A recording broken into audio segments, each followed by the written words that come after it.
Hello friends, Saibaba ಅಂದರೆ ಯಾರು? ಸಾಯಿಬಾಬಾ ಒಬ್ಬ ಹಿಂದೂನ, ಮುಸ್ಲಿಮ? ಸಾಯಿಬಾಬಾ ನಿಜವಾಗ್ಲೂ ದೇವರೇನ ಅಥವಾ ಸಾಮಾನ್ಯ ಮನುಷ್ಯನ? ಬದುಕಿದ್ದಾಗ ಸಾಯಿಬಾಬಾ ಮಾಡಿದ ಪವಾಡಗಳೇನು? ಅಷ್ಟಕ್ಕೂ ಸಾಯಿಬಾಬಾ ಮರಣ ಹೇಗೆ ಹೊಂದಿದರು ಅಂತ ಕೇಳಿದರೆ, ಇದೊಂದು ಚಿಕ್ಕ ಘಟನೆ ಇಂದ ಸಾಯಿಬಾಬಾ ಮರಣ ಹೊಂದಿದರಲ್ಲ ಅಂತ ನಿಮಗೆ ಅನಿಸುತ್ತೆ. ಈ ರೀತಿ ಸಾಯಿಬಾಬಾಗೆ ಇರುವ ಒಂದೊಂದು ರಹಸ್ಯಗಳನ್ನು ಇವತ್ತು ನಿಮ್ಮ ಮುಂದೆ ಬಿಚ್ಚಿಡುತ್ತಿದ್ದೇನೆ. ಅದಕ್ಕೂ ಮುಂಚೆ ನೀವು ನಮ್ಮ ಚಾನಲ್ನ ಸಬ್ಸ್ಕ್ರೈಬ್ ಮಾಡಿ, ಹಾಗೆ ನಮ್ಮ ವಿಡಿಯೋಗೆ ಒಂದು ಲೈಕ್ ಮಾಡಿ. ಒಂದು ದಿನ ಸಾಯಿಬಾಬಾ ಒಂದು ಮರದ ಕೆಳಗಡೆ ಕುಂತಿರುತ್ತಾನೆ.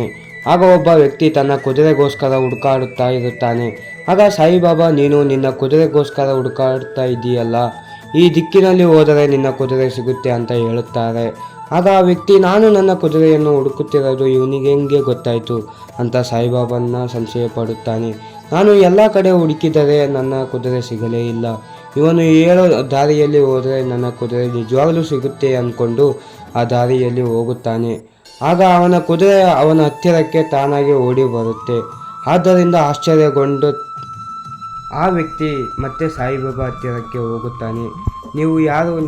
ನಾನು ಕುದುರೆಯನ್ನು ಹುಡುಕುವುದು, ನನ್ನ ಕುದುರೆ ಆ ದಿಕ್ಕಿನಲ್ಲಿ ಇರುವುದು ನಿಮಗೆ ಹೇಗೆ ಗೊತ್ತಾಯಿತು ಅಂತ ಕೇಳುತ್ತಾನೆ. ಆಗ ಸಾಯಿಬಾಬಾ, ಅಲ್ಲಾ ಮಾಲೀಕ್ ಅಂತ ಹೇಳುತ್ತಾರೆ. ಆಗ ಆ ವ್ಯಕ್ತಿ ಒಂದೇ ಸಮನ ನೋಡುತ್ತಾ, ನೀವು ಸಾಧಾರಣ ವ್ಯಕ್ತಿ ಅಲ್ಲ, ನಿಮ್ಮಲ್ಲಿ ದೈವಶಕ್ತಿ ಇದೆ ಅಂತ ಸತ್ಯ. ಬನ್ನಿ, ನಮ್ಮ ಊರಿನ ಎಲ್ಲ ಊರಿನ ಜನರಿಗೂ ನಿಮ್ಮ ಅವಶ್ಯಕತೆ ಇದೆ ಅಂತ ಹೇಳುತ್ತಾನೆ. ಆಗ ಸಾಯಿಬಾಬಾ ಹಾಗೆ ಆಗಲಿ ಅಂತ ಅವನ ಜೊತೆ ಹೆಜ್ಜೆ ಹಾಕುತ್ತಾರೆ. ನಂತರ ಶಿರಡಿಯಲ್ಲಿ ಒಂದು ಮದುವೆ ಸಮಾರಂಭ ಇರುತ್ತೆ. ಆ ಮದುವೆ ಸಮಾರಂಭಕ್ಕೆ ಬಾಬಾ ಹೋಗುತ್ತಾನೆ.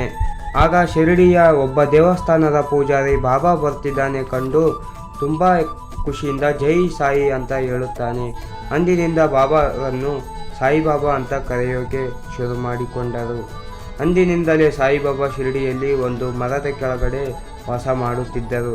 ಆದರೆ ಒಮ್ಮೆ ಅತಿ ಜೋರಾದ ಮಳೆ ಬರೋಕ್ಕೆ ಶುರುವಾಗುತ್ತದೆ. ನಿರಂತರವಾಗಿ ಒಂದು ವಾರದವರೆಗೆ ಒಂದು ಕ್ಷಣವೂ ನಿಲ್ಲದೆ ರಭಸವಾಗಿ ಸುರಿಯುತ್ತಲೇ ಇತ್ತು. ಇದರಿಂದ ಸುತ್ತಲೂ ಮಂಡಿ ಉದ್ದ ನೀರು ನಿಂತಿತ್ತು. ಸಾಯಿಬಾಬಾ ಮಾತ್ರ ತನ್ನ ಜ್ಞಾನದಲ್ಲಿ ಮಗ್ನರಾಗಿದ್ದರು. ಆಗ ಸಾಯಿಬಾಬಾರನ್ನು ಕಂಡ ಅಂತ ಕೆಲವೊಂದು ಜನರು, ಇಂಥ ಧಾರಾಕಾರ ಮಳೆಯಲ್ಲಿ ಸುಮ್ಮನೆ ಕುಳಿತಿದ್ದಾನಲ್ಲ, ಇವನೆಂಥ ಹುಚ್ಚನಿರಬೇಕು ಅಂತ ಕೆಲವೊಂದಿಷ್ಟು ಜನರು ಅಂದ್ಕೊಳ್ಳುತ್ತಾರೆ. ಇನ್ನು ಕೆಲವರು ಏನೆಂದರು ಅಂತ ನೋಡಿ ಪಾರ್ಟ್ 2 ಅಲ್ಲಿ. ಈ ವಿಡಿಯೋ ಇಷ್ಟ ಆದರೆ ಈ ವಿಡಿಯೋಗೆ ಒಂದು ಲೈಕ್ ಮಾಡಿ. ಇದೇ ರೀತಿ ವಿಡಿಯೋಸ್ಗೆ ಬೇಕೆಂದರೆ ನಮ್ಮ ಚಾನಲ್ನ ಸಬ್ಸ್ಕ್ರೈಬ್ ಮಾಡಿ.